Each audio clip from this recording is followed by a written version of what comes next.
my name is Sophia and my passion project is called Amigos de la Milagrosa. Milagrosa is what they call this church in Cuba where my family lives, and my passion project was based around that church.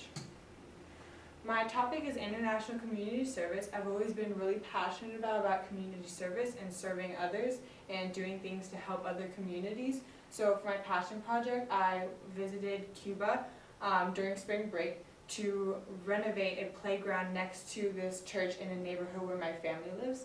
In 4th grade, I also went to Cuba, and that's when I first saw this playground. It was really run down and just completely destroyed, and I told my mom, I was like, I want to do something with this playground when I grow up. I don't know what to do though, and she was like, okay, we'll take photos and maybe we'll find something then.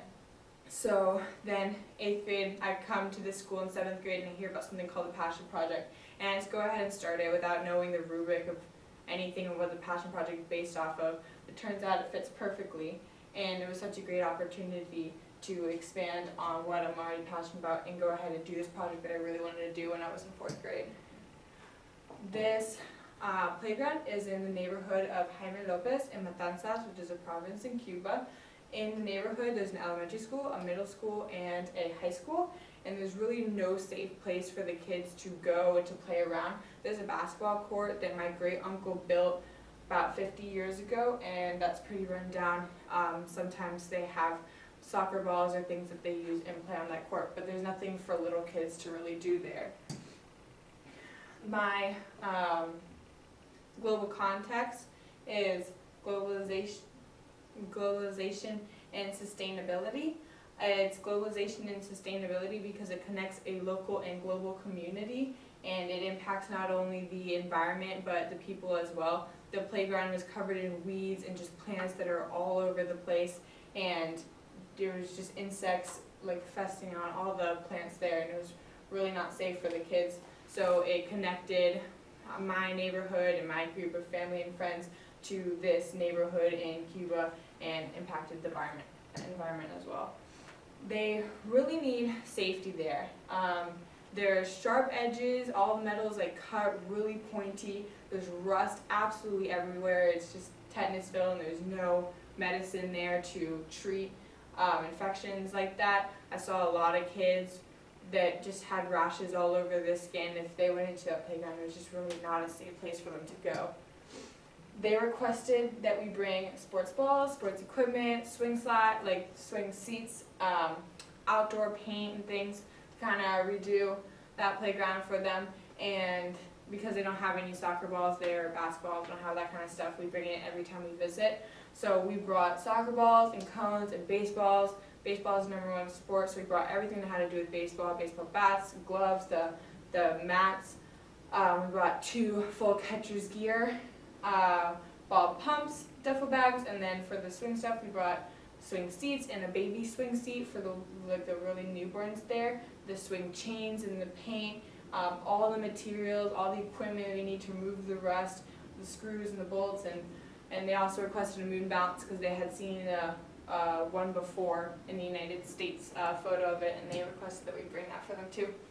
So to start the renovation, we had to remove the rust and the sharp edges, sand down and smooth down all the metal and install the new parts, and then paint over all the old parts because some of the old parts were really stable.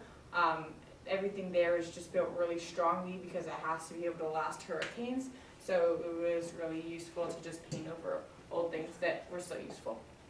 For planning my passion project, I had to talk a lot with my family in Cuba, which can be difficult, but we found something that allowed us to call them frequently, asked them what they needed, what they wanted for this playground, and I created what's called a GoFundMe page, which is a page where I can post updates and photos about what I'm doing, and people can go in and easily donate, and I can receive all the donations.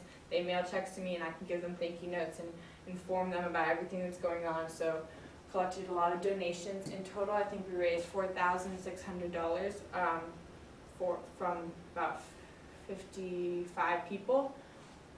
So we divided this trip into 2 trips because at first there was just a lot of doubt. We were like, how are we going to be able to do this? I don't think we can. So my mom convinced me to my aunt was going over Christmas, so she convinced me to let her bring some things.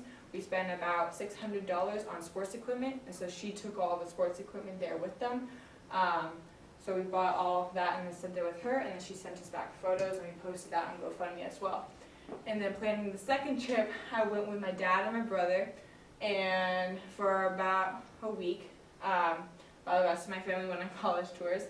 Planning this, we asked them everything that they need for the playground specifically. We bought all the plane tickets, arranged all the trips, and kept updating on GoFundMe. You gotta keep people who are donating informed so that they feel connected to your project. We had a set itinerary. We put everything in 3 duffel bags, which weighed 60 pounds each. Carrying that through the airport was fun. So that's trip number 2.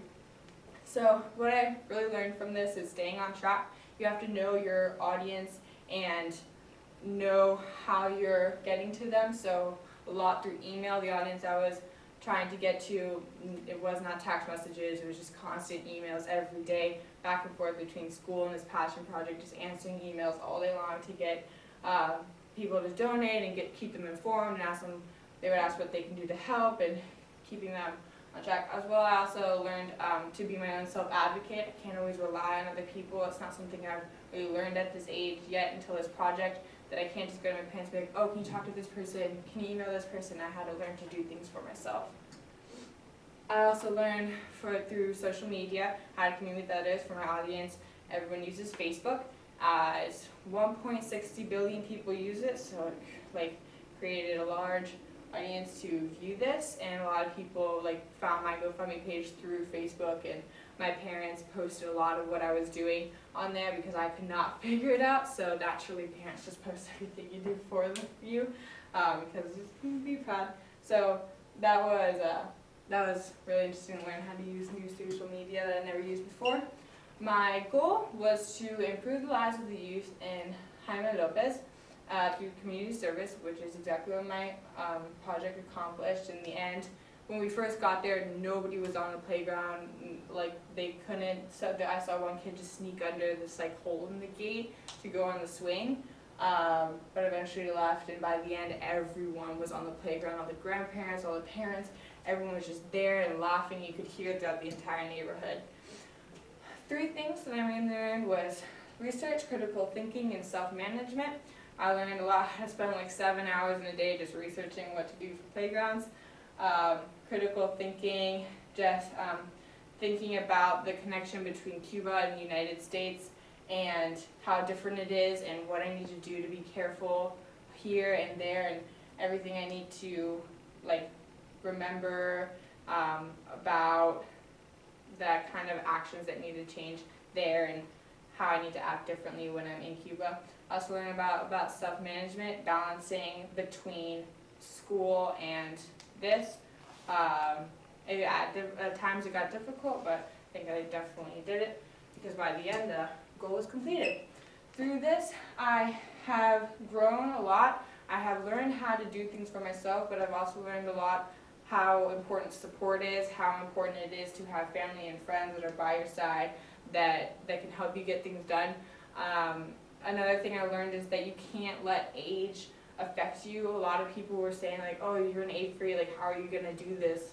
I don't really think you're going to be able to pull this off because you're only 13. I don't know how this can be done, but it doesn't matter how old or what grade you are. If you want to do something, just go get it done, because in the end, you got to just do things for yourself. This was the before photo. Some swing, the seesaw, it doesn't work. There's just this huge tree thing that was falling there, and all these weeds growing along the side, and the neighborhood is kind of wrapped around this, and the church is over there to the right. And this was about the after photo, a little bit before we left. As you can see, we painted a lot of it. We got some paint, because you couldn't take some paint on the airport, so we had to get it there, and we found that. This was the seesaw before, and then these 2 kids were playing on it, and then after, we fixed up so it would move, and then we sanded it down. That would take an hour per piece of equipment to sand down and remove all the rust and sharp edges, and then repaint it. There's 2 slides. This was one before and after, and then before all the kids playing on it, after all the kids playing on it. Scraping down a lot of rust on those too. These were some swings. They were really sturdy, so we decided not to replace these ones because they were actually really good swings. They just needed to get the rust off and then on the corners that would cut you. And we painted different colors for fun. They had these rockets, which were really cute, and they were really stable because they had these metal rods, and so they were actually like really tight in place. This is us working on it. We had this kid Cristiano help us because he was one of the kids that didn't go to school. And then this is after, and they're all painted, and we went like red, green. These were like carousel slides. Sanded down and painted those as well, and then a bunch of kids played on those. Those were really fun because 3 people could be at them at once. We also wanted to add something new, so we bought tires and some wood there, and the kids helped us. We painted them and dug them into the ground so they could climb under and bounce on top, and then also built this structure. It's kind of like a climbing wall. We want to add something new, that they had something like really new to play on. We also brought 4, I think it was like heavy-duty swing sets that can hold like 500 pounds on them, and the baby swing bucket. I think we brought like 8 new swings for them, and that's all. Thank you.